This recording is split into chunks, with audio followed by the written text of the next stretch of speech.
Jonkanoo I come! Jonkanoo I come!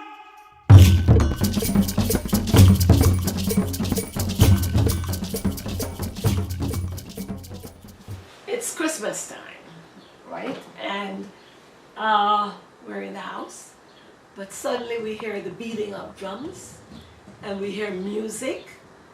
And my uncle says, my brother says, those are the Jonkanoos. They're coming, the Jonkanoos are coming. And coming down the street, I see this parade of people jumping and dancing. There's the music. And they're coming closer and closer and closer.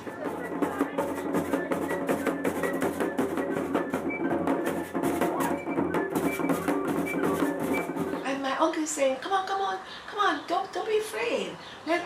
Come on, let's go dance with them. And no, Uncle Roo, I don't want to do that. That's too scary for me. I said, no, they're not going to hurt you. And at the same time, these Jonkanoos are coming up to us and you know, they're tall, and I'm down here, and they're coming into my face, and you know, they see that I'm scared.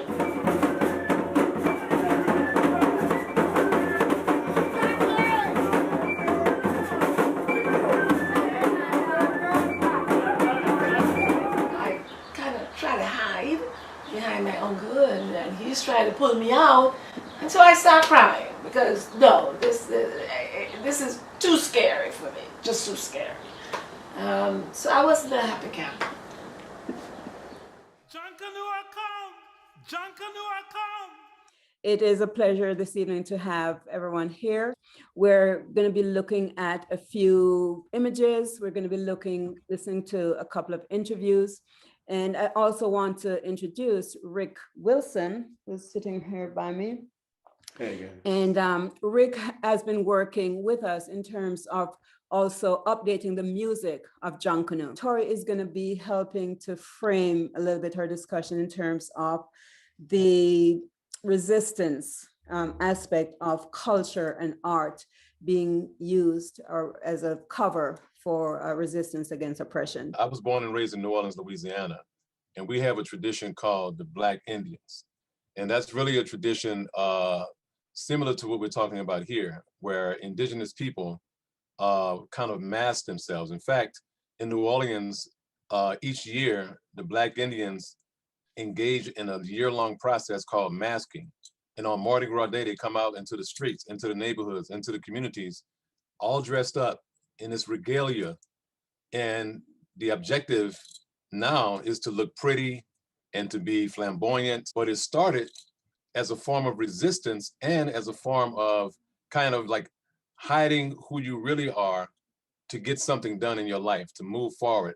And so we see this consistent around the world where it concerns marginalized people, all the way from the 1500s, all the way through until now. We've always used art as an expression and as a form of fighting back, as a form of resistance. We can go to the Fisk Jubilee Singers in the 1800s. Even farther back, we can go to Congo Square in New Orleans in the 1700s. And we'll see this kind of activity where people got together and through poetry, coded ways of playing the drums, communicate with each other, to plan, to strategize, to organize, and to also recognize who they were. And so this is a very tried and true tradition. I wasn't as familiar with the terminology. How do you say it? I don't want to mispronounce it. Jonkanoo. Jonkanoo. Yeah, I didn't want to mispronounce it. Jonkanoo sounds very similar to other movements among indigenous native peoples around the globe. And so it's squarely in line with the tradition of utilizing one's art to advance culturally, to advance politically and otherwise. My work is work with giant puppets and masks. So it began out of protest art. So whether I work with In the Heart of the Beast Puppet and Mask Theater, so we were oftentimes out protesting like nuclear power plants in the Mississippi River. And this Jonkanoo tradition just reminds me of so many traditions throughout the world, such as the Maranguk tradition in Korea, mass dance, where it's again a social commentary on all the levels of society, and just how it has the humor and pathos and everything. And I just love that there's this world history on every continent that you could go to in the world. You're going to find a history of resistance through masks. Like Brazil, right? When they did capoeira, you know, it was a martial arts form, and the masters thought that they were dancing. So the same thing with Jonkanoo. This was their way of laughing in the face of the master, you know, or Bakra, as they say. Yeah, that's a great connection there, because those are parts of the same traditions from the same roots. And it's really nice to be able to meld those and to have comparative conversations around that. Diane is one of our board members, and she has been working with us on this project. And I just wanted to have Diane share a little bit of her experience working with the project. I am just learning about Jonkanoo and learning what it means. And at first I thought it was kind of related to carnival. And then when I started doing research, I started seeing that it was more of a form of resistance. And I was looking into it, and I was like, some of it seemed like a celebration and some of it seemed like resistance. And so I've been curious about how Jonkanoo and the characters in Jonkanoo bring out the traditions that were brought over from Africa, and then how it carries on now.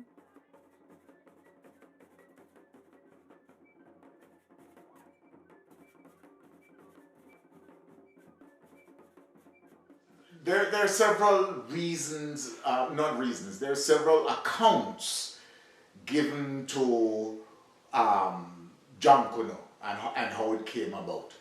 The one that I really relate to is the fact that there was an individual named Jonkanoo, Canoe, right? And he actually was somebody who at one point was fighting with the Europeans, with the Germans, you know. He said to himself, what the dickens am I doing? Because they're also fighting my people, you know, which was the Akan tribe, you know. And so he said, no, I can't do this. So he turned against the Europeans, right? And sided with his tribe and his culture, and that's where he started to move ahead. Now, when that happened, the celebration of all of that through this man happened. That, to me, is more of an accurate description of Jonkanoo and where it came from, because we never did things without reason. Celebrations were specifically for specific things, you know, and this was a big celebration for them. You know, having Jonkanoo do what he did and came back and fought with them. Well, Jonkanoo, as you imagine, is tied to our African ancestors. For me, I got exposed to Jonkanoo back in the days when I used to go to the JCDC festivals, and that was where I was exposed. One of the things that stood out for me is the sound of the fife. When you hear that fife, you know, when you hear the sounds coming from that fife, it just lives you up.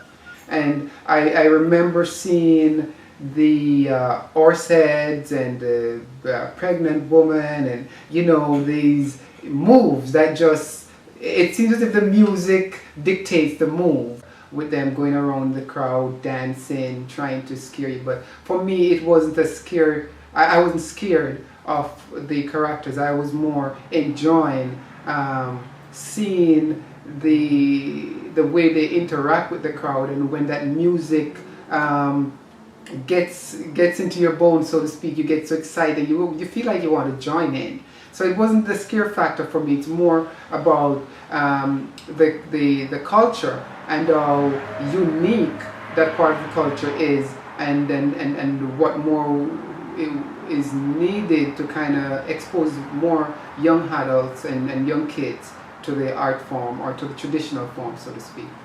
I'm excited about the music of Jonkanoo. I grew up in Panama with the music of carnival, not being exposed to the aspect of resistance as far as that music was concerned. The whole resistance in Jonkanoo really intrigues me, and I look forward to learning more about that. Considering that the Jonkanoos had this resistance element within it, I know, in Jamaica's history, we have had quite a number of revolutions, and in particular around the 1700s, we would have had quite a number of Maroons, doing their guerrilla attacks on the British who were in Jamaica. Right. And a lot of that was a lot of that resistance was there, even outside of the Jonkanoo tradition. The musical aspect of it that was started with this project is something that I'd like to develop further, doing more research about the original musical presentations, the instruments that were used, and then I would like to take it to a whole other level as well. So that is an aspect of our musical presentation that we're going to be exploring, getting a lot deeper into it and expanding upon it as well. With Rick exploring the updating of the music, are you going to explore the updating of the costumes? That's an interesting question, because it's not really updating, actually. The older costumes, that's what I'm recreating and want to bring them back. So in a way, I guess it's an evolution, but really isn't. So it's not a reimagined, but it's the imagining of creating what was. Yes, and continuing. At least it doesn't have to be one or the other, because it as culture evolves, it evolves how it evolves in terms of the people who are involved in it. But I don't want us to lose that original concept, which to me was really both beautiful and very telling in terms of how the characters were portrayed and what the underlying meanings were. So I want to because most of the Jonkanoos, the practitioners were all men, I think, except for the queen character. They're all men. And so the Bella woman, that's a man, all the characters. So that's something that's curious to me as well. How did that evolve? Why did it evolve that they were all men?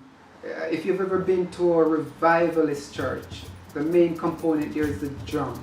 You have the cymbal of the drum. When it comes on to the Jonkanoo, the fife plays that role. You still have the drum playing, but when you hear that fife, it lifts the spirits.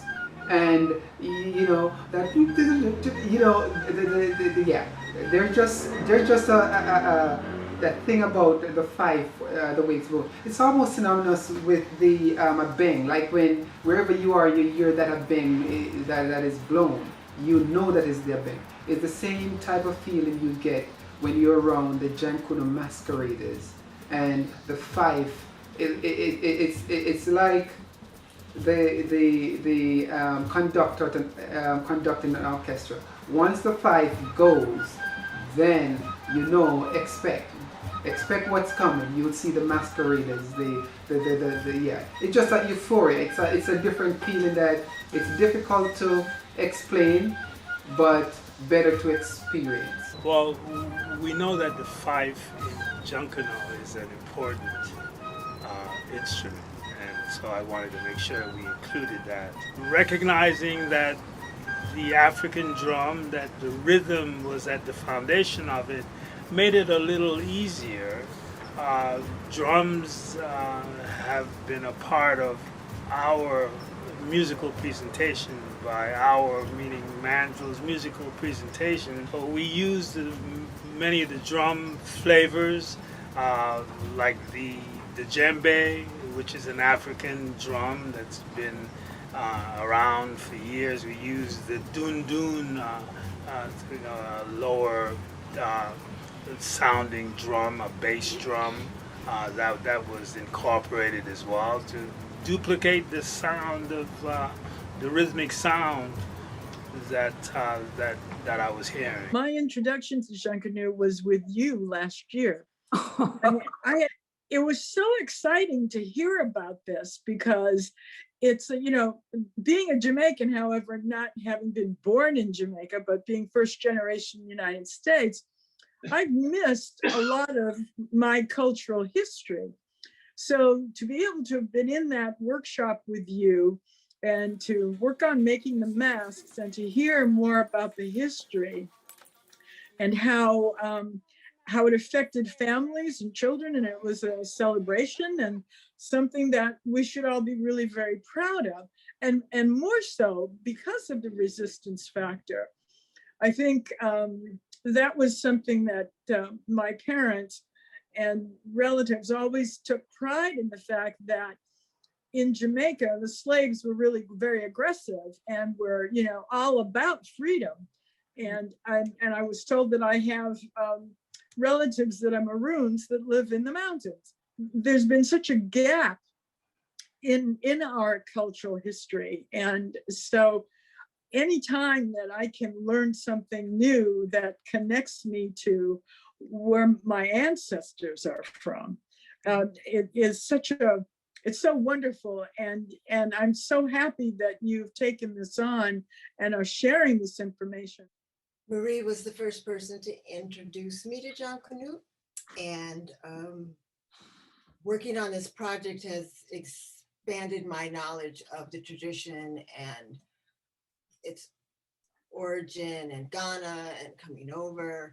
And my part of this project was to have the banners printed with the artwork, which has been an experience because I'm used to printing fine art, and my learning experience has been the difference between printing a banner and printing a photograph, which is two different worlds. I appreciate the time and effort that the team has put into pulling this together, and I look forward to this being just the beginning of a process that goes on and expands this tradition and helps Marie fulfill her dream of revitalizing the tradition.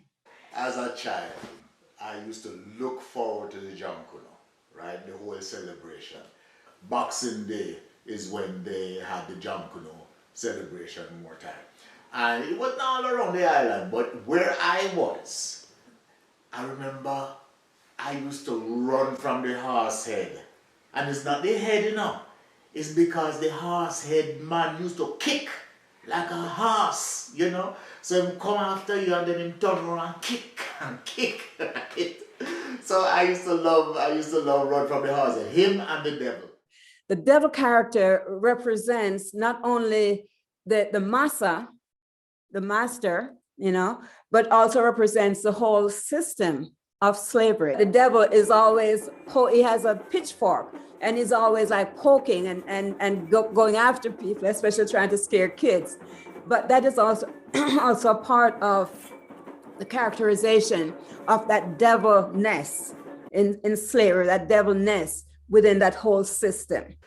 I hated the devil because the devil was like, it's like villain to life. He was like the villain to life, and he had the tail and he had the horns, and usually he was just shirtless, but him shine and put black on and some red on, So it was sort of a very, intimidating. We spoke about resistance, and one of the things that I'm trying to do in this project is to recreate some of the earlier iterations of how the Jonkanoo is presented. Now, the characters are very important in the Jonkanoo tradition. Each Jonkanoo character represented some sort of oppression. This was like satire for the oppression that they were going through. So each character really represented, you know, something specific that was happening to them as a result of being enslaved. There's a character called Belly Woman, right? And those people who are from Jamaica will will recognize that character. And the Belly Woman character, although it's perceived as entertainment, but as many people who have read about the history of slavery know that the female body was actually used as sort of a reproductive factory, so to speak, when they could. And so the Belly Woman character is a pregnant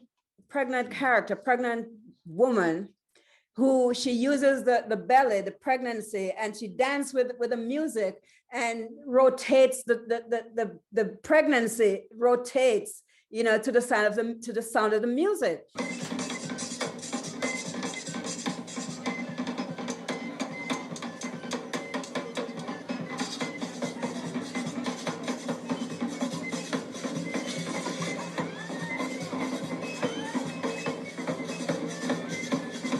It is meant to comment on that aspect of how women at that time, Black women, were used, and how the pregnancies of the Black woman was such an important part of the continuation of workers, of slaves being regenerated on the plantation.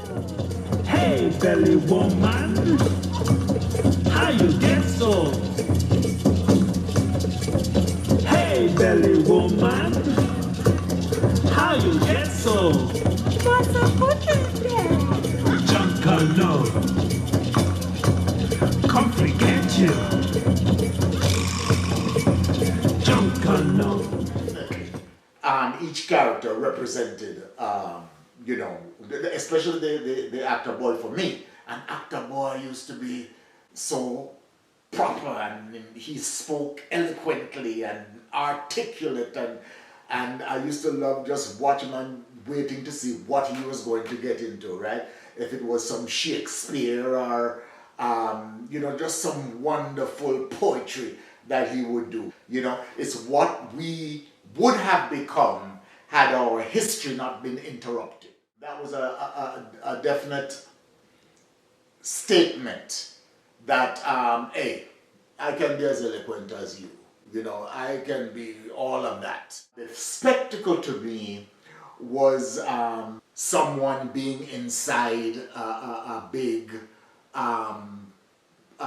costume that's built, you know, of iron, or, well, back then it was bamboo that they used, right? And this would, she would be a big house or some wonderfulness, but then it was on that wheeled thing, you know, that she could wheel and come toward you and go back and so forth. And that was the only one was like that, right? Everybody else was in costume. Pitchy Patchy was all kind of different patches of cloth. I reveled in waiting for Boxing Day to come and anxious to you know, see the Jonkanoo. When I think of Jonkanoo, I see myself back as a little child on a Christmas, either Christmas Eve or Christmas Day, hiding behind the frock tail of my mother, excited to see the Jonkanoo, at the same time terrified to death. So you have, I see myself very young, you know, behind our frock tail, peeping around to catch the excitement, but at the same time, I don't want to get nowhere near to them. So the Jonkanoo, to me, growing up as a child, has been very, if you want to call it bittersweet. You want to see them, it's exciting, it's fun, but you're terrified of them. Well, I came here from Jamaica at age 8, and my experience was similar to Donovan. I may not have been as scared as he was, but but it was a joyful experience with the family for me. That's my recollection of it. I never knew anything about Jonkanoo until this project, which is sad to say. I'm a Jamaican. I had known nothing about the genesis of the Jonkanoo. I don't know where they came from or how they started or nothing. So for me to be involved in this project, it's like coming full circle because I experienced it growing up and all the years when I lived back in Jamaica. But now it's time for me to understand what the tradition is all about. The people who are a lot of the practitioners in Jamaica who have kept this tradition alive are people who have very little resources to be able to support it. And so my long-term vision is to be able to really broaden the scope of the Jonkanoo tradition, get the government and the cultural commissions in Jamaica to pay more attention to it and to be able to give more support to the practitioners, because this is the only way it's gonna survive. What we need to do is to start investing more in our communities, especially our indigenous people and our rural communities, where we can start to preserve and retain these cultural forms. Because what you find is that a lot of people flee these rural communities more so because they're looking for a way of financial or economical development, which is needed. But at the same time, how do we merge these two together where we can make sure that there is economical opportunities for people in our rural communities and at the same time the forebearers of our cultural heritage so that it's passed down from generation to generation. How many people are still doing these mentor bands? How many people are still in these community groups? How many people are passing this information down to the next generation? That's where I think the issue lies, and that's where we as a society, both on the island and in the diaspora, need to reinvest in our cultural forms and our cultural heritage. Was it around Boxing Day, or which time was it related to Christmas? Well, it was over the Christmas and New Year holiday because according to the history, that was a time that slaves were given a few days of freedom between Christmas and New Year. It was like 3 days. And so during that time, they used that time to create these characters and to create this masquerade and the mask and so on, both as a celebration and also to mock the European lifestyle. And so it's some people in my part of Jamaica, we got it at Christmas Eve was when we remember Jonkanoo's coming through Christmas Eve. But I've since learned, since I started this research, I've learned so much about this tradition. Some people got it at Boxing Day and some on actual Christmas Day. So it depending on where in Jamaica, the tradition varies, as well as the characters vary from one part of Jamaica to the next. I think the relevance today is still pertinent because, all right, we have to change the narrative, across the world as far as where blacks should be seen or heard or how they appear, right? Our history was interrupted. The first recorded history of it that I'm aware of, that I've through the research, has been started in Jamaica in the early 1700s. I want to see how much of the traditional original components of it we can sort of bring back into the practice. It's been a learning experience for me as well to learn about this tradition and to see how it's evolved over the years. We want to keep the tradition of it, but also, have it grow and evolve and keep the elements that make it, unique to itself. Where it concerns the relationship of the Mardi Gras and that tradition to the Jonkanoo, I see a whole lot of similarities. For example, the minstrel tradition here in America, elements of that existed in the context of Mardi Gras also. you would mock folks without them knowing that you were mocking them. And that's a form of resistance because you're saying, you think I'm stupid, but I'm not. I see you. I know who you are, and you don't even know what I'm doing. You're laughing at me, but you're really laughing at yourself. That's part of the minstrel tradition, and I kind of see that as more and more you talk about Jonkanoo, but we're free thinking people.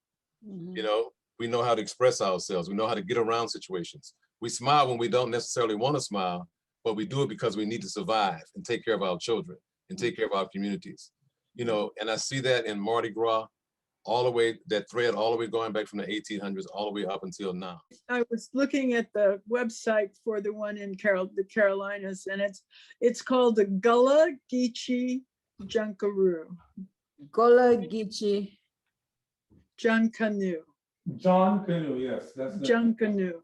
Are there any specific personalities out of that tradition that you can point to that kind of articulated a desire for equality? For example, not necessarily out of the Mardi Gras tradition, but the people like Curtis Mayfield, Billie Holiday, other artists, even Marvin Gaye would be one, who through their music spoke to a movement, and they were also personalities in their own field.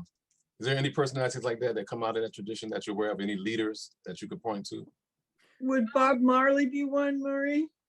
I wouldn't say out of it directly. I don't know. Let me just say that I don't know. But from what I do know of Bob Marley, I wouldn't think that he came out of the Jonkanoo tradition. I wouldn't think so. And to answer Tora's question, I don't know of any specific character. That's a research question. There's scholarship that needs to be done. And one of the things that I'd like to do in the not too distant future is Donovan mentioned earlier that he contacted a current practitioner. And so we want to be able to talk to those practitioners, but also going further back to, older people who have, knowledge that goes further back, and then to somehow reconstruct what we can using the material that's written, using whatever is archived in the Institute of Jamaica, whatever is archived in the Jamaica Cultural Commission, and to reconstruct that development of the Jonkanoo tradition, and then bring it back to the schools and bring it back to the current practitioners who, as I said earlier, might also need to be or want to be educated more about the tradition. We have to give the Gleaner props. The Gleaner is the big newspaper in Jamaica, because at one point, Jonkanoo was looked at as, well, way back, we couldn't use horns, we couldn't use drums, anything like that, because they felt that it was messages that we were sending. And yeah, we do. We send messages, They are bang in the maroon. It was used to send messages, but that's not what we were doing as Jonkanoo. In Jonkanoo, we were celebrating, and we were sticking out our tongues, to the overseers, saying that we better than that. We won't accept what you're giving us and then take it laying down, right? But they stopped us from doing Jonkanoo because of those things, as well as it sort of got rowdy at one point, where it was about getting money. They go around, the guy who led the Jonkanoos, he would have a cat going around. Nothing wrong with that actually, but it was looked down upon by the overseers, the white establishment, and so it was slowly going out. It's the Gleaner newspaper that decided, hey, this is a good tradition, we need to bring it back, we need to realize what it was about, and put it back in our culture, because it's part of our culture, from Africa to the Caribbean. Yeah, it's part of our culture, so we should bring it back, and they did. And from that point until now, there's smatterings of Jonkanoo, but a lot of them don't know the reason behind it. So until we examine the reason and Jamaica has come a long way, musically, in sports, and educationally as well, Those are things to celebrate. Why not have a Jonkanoo celebration, What's the big deal, Just know why we're celebrating, that's all, So I think it could be infused back into the culture, and I think it's a wonderful way to just release. Jonkanoo, come forget you. Jonkanoo, come forget you. Coming back to work has been challenging in a way that I didn't anticipate. People coming out of sort of coming out of the pandemic, people aren't quite up to speed. We are not quite up to speed with what we're supposed to do, and we still have things dragging and hanging on, and so I had to also slow down because my team needed to be eased into the Jonkanoo tradition a little bit more gently, let's say. Nicely put. It goes from people saying, "How you say that? Is that? I don't want to say it wrong. I think somebody said it earlier. I don't want to say this wrong." To what is it and what are we doing? And so yeah, I had to kind of back up a bit. My biggest thing as an adult was to see the kids running, They would run and scream, but they turn back and they laugh, So that's beautiful. That's beautiful. We need some, a lot more of that innocent love and enjoyment back in our country. I will just leave with you the importance of our seniors and the importance of our youngsters, that we try to make a way for the seniors to have an avenue to pass the information that they have been taught down to the younger ones who are coming up. Be proud of our culture, and don't be afraid to pass the information on and share it with others. And if there's any way that we can collaborate, I'll be happy to join in. So I want to really thank you for supporting this project, supporting this work. Everyone, you are specially selected to be invited, and I did that because I specifically wanted your input and your participation. And so I'm honored that you made time in your schedule. I know Tori had to kind of reschedule some stuff, and Darcy is always doing a million things, and of course Beth is, and Diane drove back from wherever she was on her trip in time, and Patrice and BJ and Denise, and of course Doc and Donovan, So you're a special part of my special team, and I really truly appreciate you, and thank you for supporting this work.